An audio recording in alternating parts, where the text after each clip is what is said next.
មិនអីបងប្អូនបន្ទាប់ពីចូលឆ្នាំថ្មីហើយសប្បាយទេឥឡូវនេះគឺកាតព្វកិច្ចយោធាគឺបានចាប់ផ្ដើមហើយពីអាយុ18ឆ្នាំទៅដល់25ឆ្នាំកាលមុនខ្ញុំគិតថាទៅដល់30ឆ្នាំខ្ញុំក្រៃ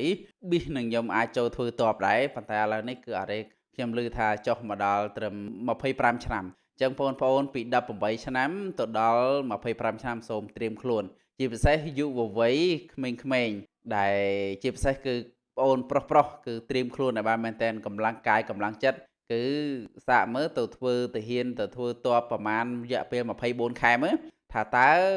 អឺសមត្ថភាពរបស់យើងការតស៊ូរបស់យើងខ្លាំងបានកម្រិតណាអញ្ចឹងការដែលធ្វើបែបនេះគឺវាជារឿងល្អបំផុតហើយសម្រាប់ប្រទេសនីមួយៗដោយសារនៅពេលដែលយើងធ្វើបែបនេះគឺទីមួយអាចប្រវឹកក្មេងៗ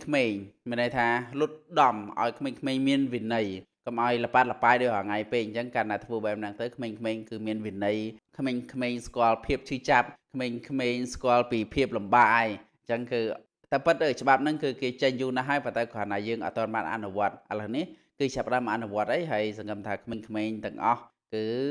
ទៅ